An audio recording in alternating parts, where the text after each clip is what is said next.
Halo semuanya, Shalom, selamat pagi dan salam sejahtera untuk kita semua. Ya, jadi hari ini kita akan membahas tentang pertanyaan teman yang mengatakan bahwa apakah mendoakan orang mati itu tidak alkitabiah atau tidak sesuai dengan ajaran Alkitab. Ya, tetapi sebelum kita lanjut, saya mohon kepada teman-teman semua, jangan lupa tekan tombol like, tekan subscribe, dan tanda lonceng yang di sebelah kanan, agar teman-teman semua mendapatkan notifikasi atau tetap bisa menyaksikan video-video terbaru dari kami. Dan jangan lupa sertakan komentar di kolom komentar di bawah.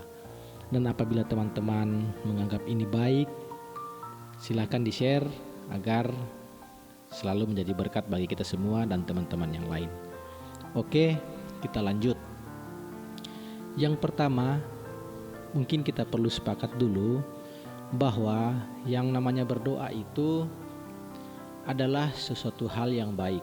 Apalagi kalau kita berdoa secara bersama-sama.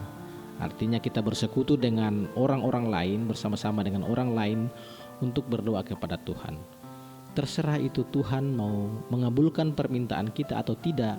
Intinya bahwa ketika kita sudah berdoa kepada Tuhan, menurut saya itu sesuatu hal yang baik. Oke, kita lanjut ke hal yang kedua. Berbicara tentang mendoakan orang mati, berarti kita berbicara tentang pengampunan dosa orang-orang yang telah mati tersebut.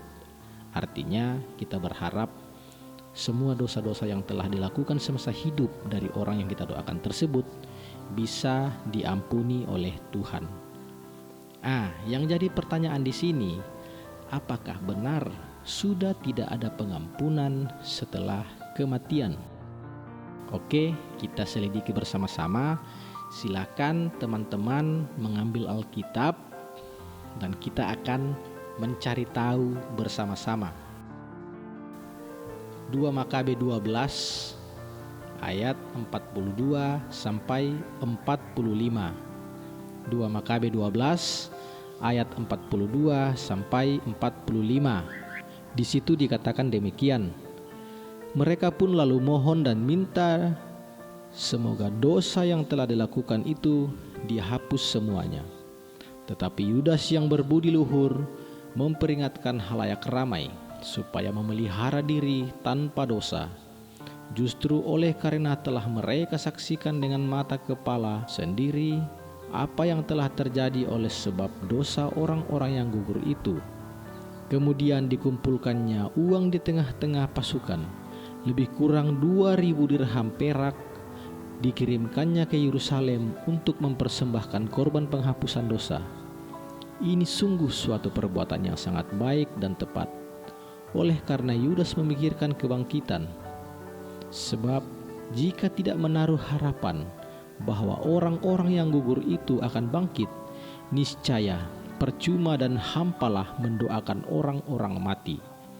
Lagi pula Yudas ingat bahwa tersedialah pahala yang amat indah bagi sekalian orang yang meninggal dengan saleh. Ini sungguh suatu pikiran yang mursyid dan saleh. Dari sebab itu, maka disuruhnyalah mengadakan korban penebus salah untuk semua orang yang sudah mati itu, supaya mereka dilepaskan dari dosa mereka. Ya. Jadi di sini saya kira sangat jelas di dalam 2 Makabe 12 ayat 42 sampai 45 bahwa mereka pada zaman dulu itu mengumpulkan uang perak untuk dikirim ke Yerusalem untuk mendoakan orang-orang yang telah gugur dalam medan pertempuran. Artinya di sini ada pengampunan dosa, ada pengampunan setelah kematian.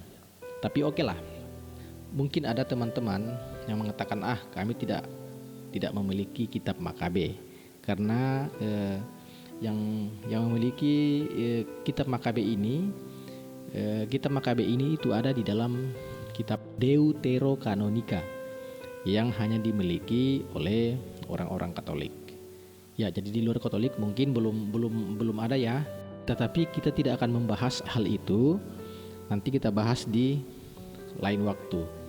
Intinya hari ini bahwa kita sudah membaca satu isi Alkitab yang mengatakan bahwa ada pengampunan setelah kematian. Nah, sekarang kita coba masuk ke di dalam Injil Perjanjian Baru, yang dimana saya rasa semua orang-orang Kristen memiliki kitab ini.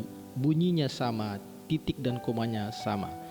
Kita cari di dalam kitab Perjanjian Baru, apakah betul tidak ada pengampunan setelah kematian?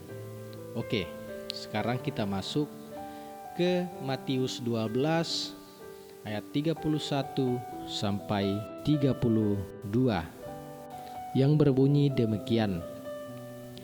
Sebab itu aku berkata kepadamu, segala dosa dan hujat manusia akan diampuni, tetapi hujat terhadap Roh Kudus tidak akan diampuni. Apabila seorang mengucapkan sesuatu menentang Anak Manusia, ia akan diampuni, tetapi jika ia menentang Roh Kudus, ia tidak akan diampuni. Di dunia ini tidak, dan di dunia yang akan datang pun tidak. Ya, di dunia ini tidak, dan di dunia yang akan datang pun tidak. Berarti di dunia yang akan datang, dunia setelah kematian, masih ada pengampunan. Terus pertanyaannya, apa yang ditunggu? Apa yang ditunggu oleh orang-orang yang sudah mati ini sehingga dosa-dosanya diampuni? Tentu itu adalah doa-doa dari kita semua yang masih hidup. Kita mendoakan mereka agar Tuhan berkenan mengampuni dosa-dosa kerabat kita yang sudah meninggal tersebut. Jadi saya rasa dua bacaan tadi cukup jelas kita dengar bersama bahwa pengampunan setelah kematian itu ada, dan mendoakan orang-orang yang telah mati itu sangatlah penting. Ya, jadi mungkin cukup sekian yang bisa kita bahas hari ini. Lain kali kita akan bertemu di pembahasan yang berikutnya. Selamat pagi, shalom, dan salam sejahtera untuk kita semua. Tuhan memberkati.